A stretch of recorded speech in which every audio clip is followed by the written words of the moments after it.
औज़ुबिल्लाह मिनश्शैतानिर्रजीम बिस्मिल्लाहिर्रहमानिर्रहीम रब्बे ज़िदनी इल्मा। ऐ अल्लाह ताला मेरे इल्म में इजाफा फरमा और मुझे सच बोलने की तौफीक दे। अस्सलाम वालेकुम जिन जान पाकिस्तान जी। ओए गोली क्यों चलाई हूं? जो राती तू मुरीद के दे विच खच क्वीन जो तू खून दी होली खेदी है ना, तू देख एदा अंजाम की है,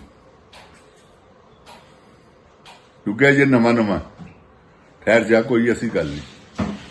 जिन जान पाकिस्तान जी, मैं इन्होंने बड़ी चंगी तरह जानना। ग्वाल मंडी में अपनी जिंदगी के 50 साल गुजारे ने, 55 साल, तो मैं इन्हों की फितरत नूं जानना कि किस तरह कामयाब होए ने, किस तरह इत्थों तक पहुंचे ने। मेरे एक बड़े जबरदस्त प्यारे दोस्त, अल्लाह उन्होंने गरीके रहमत करे, शाहिद बट स्वीट वाले, उन्होंने ही इन्होंने इत्थों तक पहुंचाया। ख्वाजा रियाज महमूद समझ गए हो, वो लोग है जिन्होंने शुरू च इन्हां दा साथ दिता है गंजियां का। ते अज है सन 1990-91 की गल है, 90 की मेरा ख्याल शायद। अमजद गुज्जर उस वेले कतल नहीं सी होया, ते अमजद गुज्जर पीपल्स पार्टी का बड़ा सरकर्दा कारकुन सी, ते ज़िया बख्त भट्ट साहब उस वेले इलैक्शन हैगा सी, असीं भी नवी पीपल्स पार्टी च सां, तो मेरा प्यार मुहब्बत बड़ा सी शाहिद भट्ट साहब नाल। ते शाहिद भट्ट साहब मैनूं कहंदे कि मलिक साहब आओ जरा तुहानूं एक चीज दिखावां। उन्होंने डिग्गी खोली है, तो यकीन करो सारी असले नाल भरी। मैनूं कहंदे ले लो जो तो दिल करता है। मैं कहा भाऊ जी मैं की करना, असला मेरी कोई चिराग वाली नाल दुश्मनदारी। मैं एक फिल्म आर्टिस्ट आदमी हाँ, मेरी सारे इज्जत करते हैं, मैंने तो लोड़ ही कोई नहीं। देखो ना तुसी मुस्लिम लीग वाले हो, तो तुसी भी मेरी इज्जत करते हो, पीपल्स पार्टी वाले भी मेरी इज्जत करते हैं, तो मैं की करना। कहते नहीं कदी चीज रख लो, किसी वेले काम आ जाती है। मैं कहा कोई गल नहीं, तुहाडे कोल जो होगी जिसले कोई काम जरूरत पवेगी तुहाडे कोलों लैके इस्तेमाल कर ला। मैं कदी जिंदगी दे विच जिन जान जी असले उसले रखे ही नहीं।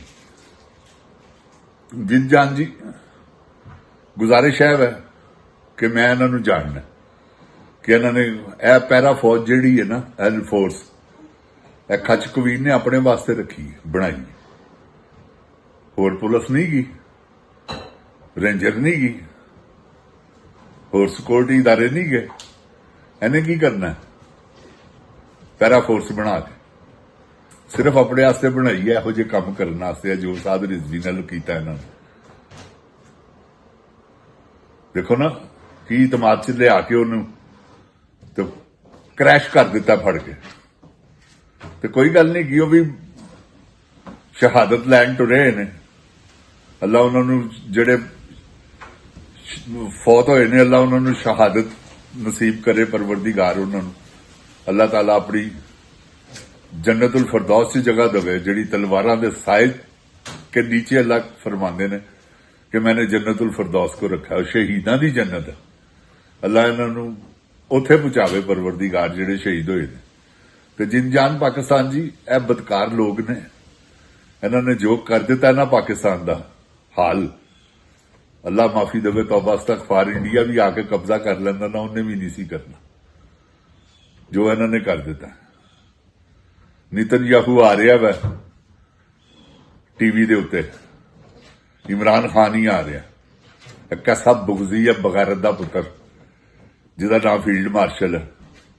अपने वालों ही फील्ड मार्शल बन गया, वो अपने वालों वजीर आला बन गई, वो अपने वालों वजीर आजम बन गया। जाओ बदो पुत्रो, सानू की समझ लिया है जे कि तुहाडियां मावां जेल च लैके आईयां सन। जिन जान पाकिस्तान जी बहुत बड़ा जुल्म है। अल्लाह ताला अपनी हिफ्जो ईमान च रखे मेरे पाकिस्तान नू। अगों मैनू होर खतरा ही नजर आ रहा जे, अल्लाह करे ना ऐसा होवे। मैं परसों वाले प्रोग्राम च कहा कि मैनू खतरा नजर आ रहा। देखो तुसी इन्होंने कल की कीता गुजरी रात, अल्लाह माफी देवे मुरीद के इन्होंने खून की वो होली खेडी है जिहड़ी मैदाने करबला च खेडी गई सी, वो ही इन्होंने दोहराई है। क्योंकि जुल्म है ना, ਜ਼ੁਲਮ ਨਾਲ ਤੁਸੀਂ ਜ਼ੁਲਮ ਦੀ ਤਸ਼ਬੀਹ ਦਿਓਗੇ। ਜਿਹੜਾ ਕੋਈ ਅੱਗੇ ਹੋ ਚੁੱਕਾ ਹੈ, ਜਿਹੜਾ ਹੋਇਆ ਉਹਨੂੰ ਉਹਦੇ ਨਾਲ ਹੀ ਕਹੋਗੇ ਕਿ ਯਾਰ ਇਹ ਉਹੀ ਜ਼ੁਲਮ ਹੈ। ਤੇ ਇਸੇ ਤਰ੍ਹਾਂ ਸਮਝ ਲਵੋ ਤੁਸੀਂ, ਇਹ ਬੜੇ ਵੱਡੇ ਕਾਤਲ ਲੋਕ ਨੇ। ਮੈਂ ਤੁਹਾਨੂੰ ਵਾਕਿਆ ਸੁਣਾਇਆ ਨਾ ਸ਼ਾਹਿਦ ਭੱਟ ਸਾਹਿਬ ਵਾਲਾ, ਭੱਟ ਸਵੀਟ ਹਾਊਸ, ਕਿ ਅਸਲੇ ਦੇ ਰਹੇ ਨੇ ਆਪਣੇ ਬੰਦਿਆਂ ਨੂੰ। ਉਸ ਵੇਲੇ ਚੌਧਰੀ ਮਕਸੂਦ ਸਾਹਿਬ ਹੈਗੇ ਸਨ, ਨਾਜ਼ਮ ਬਣੇ ਨੇ, ਉਹ ਪਹਿਲੇ ਕਾਉਂਸਲਰ ਬਣੇ ਸਨ, ਫਿਰ ਨਾਜ਼ਮ ਵੀ ਬਣੇ ਨੇ ਗਵਾਲ ਮੰਡੀ ਦੇ। ਉਹਨਾਂ ਦੇ ਕੋਲ ਵੀ ਇਹੋ ਹੀ ਪੋਜੀਸ਼ਨ ਸੀ, ਵੱਡੇ ਅਸਲੇ ਵੈਗਨ ਭਰ ਕੇ ਆਈ ਹੈ। ਤੇ ਮੇਰੀ ਜਾਨ ਹੈ ਸਿਰਫ ਇਹਨਾਂ ਦੇ ਕੰਮ ਹੀ ਇਹੋ ਹੀ ਨੇ। ਹੋਰ ਇਹਨਾਂ ਨੇ ਵੋਟ ਤਾਂ ਕਦੋਂ ਅੱਜ ਤੱਕ ਇਹਨਾਂ ਨੇ ਕਦੀ ਰੀਅਲ ਵੋਟ ਤੋਂ ਕਦੀ ਵੀ ਕਾਮਯਾਬ ਨਹੀਂ ਹੋਏ, ਧਾਂਦਲੀਆਂ ਕਰਕੇ, ਜੈਲੀ ਵੋਟਾਂ ਨਾਲ। ਇਹ ਹੋਰ ਤੇ ਕੋਈ, ਮੈਂ ਤੁਹਾਨੂੰ ਹਕੀਕਤ ਕਹਿ ਰਿਹਾ, ਐਸੇ ਤਰ੍ਹਾਂ ਜਿੱਤਦੇ ਰਹੇ ਨੇ ਇਹ ਇਲੈਕਸ਼ਨ। ਔਰ ਹੌਲੀ ਹੌਲੀ 1000 ਕਮਾਇਆ ਤੇ ਉਹਦੇ ਚ 500 ਵੰਡ ਦਿੱਤਾ। ਹੁਣ ਉਹ ਜਿਹੜਾ 500 ਵੰਡਿਆ ਹੈ ਹਰਾਮ ਦਾ, ਉਹਨੇ ਕੰਮ ਤੇ ਦਿਖਾਣਾ ਹੀ ਹੈ ਨਾ। ਉਹ ਜਿਨ੍ਹਾਂ ਨੇ 500 ਲਿੱਤਾ ਹੈ ਉਹਨਾਂ ਨੇ ਕਹਿਣਾ ਓਏ ਸਾਨੂੰ ਫੇਰ 500 ਲੱਭੇਗਾ। ਜਿੰਦ ਜਾਨ ਪਾਕਿਸਤਾਨ ਜੀ, ਇਹ 500 ਵਾਲੀ ਗੱਲ ਥੋੜੀ, ਤੇ ਅਰਬਾਂ ਰੁਪਇਆ ਵਾਲੇ ਕੰਮ ਹੈਗੇ ਨੇ। ਇਹਨਾਂ ਨੂੰ ਕੀ ਫਰਕ ਪੈਂਦਾ? ਇਹਨਾਂ ਨੇ ਬੇਬੇ ਤੇ ਅੱਲਾ ਮਾਫੀ ਦੇਵੇ, ਇਹਨਾਂ ਦੀ ਕੋਈ ਬੇਬੇ ਝੂਰ ਨਹੀਂ ਥੋੜੀ ਸੀ, ਜਿਹੜੀਆਂ ਰੋਟੀਆਂ ਲਾ ਕੇ ਪੈਸੇ ਕਮਾਉਂਦੀ ਸੀ, ਤੇ ਇਹਨਾਂ ਨੂੰ ਇਕੱਠਾ ਕੀਤਾ ਹੈ ਇਹਨਾਂ ਨੇ। ਇਹ ਚੋਰ ਡਾਕੂ ਲੁਟੇਰੇ ਨੇ, ਉਹ ਸਿੰਦਾਲਾ ਵੀ ਤੇ ਇਹ ਵੀ। ਉਹ ਕੀ ਸੀ, ਬੰਬੀਨੋ ਸਿਨੇਮਾ ਇੱਕੋ ਹੀ, ਟਿਕਟਾਂ ਬਲੈਕ ਕਰਦਾ ਰਿਹਾ ਵਾ। ਯਕੀਨ ਕਰੋ ਤੁਸੀਂ। ਤੇ ਇਹ ਇਹਨਾਂ ਦੀਆਂ ਹਿਸਟਰੀਆਂ ਨੇ। ਇਹ ਕਿਹੜੇ ਕੋਈ ਚੰਗੇ ਲੋਕ ਨੇ ਕਿ ਆਰਮੀ ਨੂੰ ਚਾਹੀਦੇ ਨੇ ਇਹੋ ਜਿਹੇ ਬੰਦੇ ਕਿ ਜਿਨ੍ਹਾਂ ਨੂੰ ਦਬਕਾ ਮਾਰੀਏ ਤਾਂ ਪਿਸ਼ਾਬ ਕੱਢ ਦਈਏ, ਪੈਂਟ ਗਿੱਲੀ ਕਰ ਦਈਏ। ਉਹ ਇਹ ਦੋਵੇਂ ਹੀ ਨੇ। ਉਹ ਤੀਸਰਾ ਵਿੱਚ ਆਇਆ ਸ਼ੇਰ, ਉਹ ਸਾਰੇ ਭੰਬੀਰੀਆਂ ਭੌਂ ਗਈਆਂ। ਉਹਨੇ ਆ ਕੇ ਉੱਕੜ ਦੁੱਕੜ ਭੰਬਾ ਪਾਓ ਤੇ 80 90 ਪੂਰਾ 100 ਕਰ ਦਿੱਤਾ।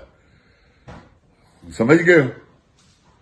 ਉਹਨੇ ਕਿਹਾ ਉਹ ਮੇਰੇ ਸਾਹਮਣੇ ਚੋਰੋ, ਮੈਂ ਤੁਹਾਨੂੰ ਦੱਸਣਾ। ਮੈਂ ਉਹਨੇ ਕਿਹਾ ਨਹੀਂ, ਮੈਂ ਕੱਲ ਹੀ ਸੁਣ ਰਿਹਾ ਸਾਂ ਕਿ ਅਗਰ ਅੱਲਾ ਨੇ ਮੈਨੂੰ ਮੌਕਾ ਦਿੱਤਾ, ਮੈਂ ਇਹਨਾਂ ਚੋਂ ਇੱਕ ਵੀ ਨਹੀਂ ਛੱਡਣਾ ਜਿਹੜਾ ਕਰਪਟ ਹੈ।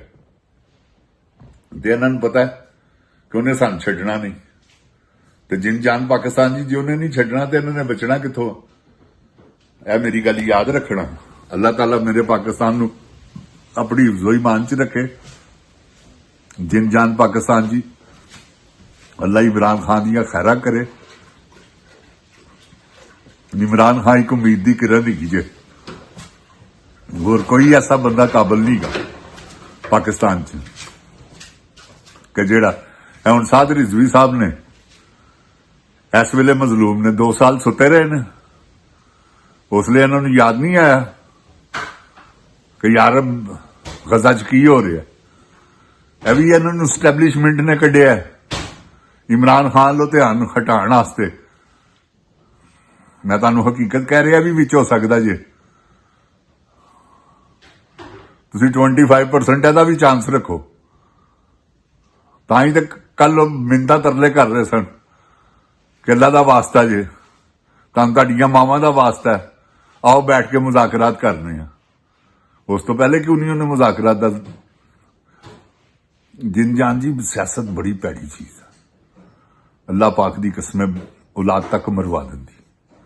अल्लाह पाकिस्तान नूं अपनी हिफ्ज़ो ईमान च रखे। जिन जान पाकिस्तान जिंदाबाद, जिन जान पाकिस्तान दी अवाम जिंदाबाद। अस्सलाम वालेकुम। इमरान खान जिंदाबाद। ओए गोली क्यों चलाई?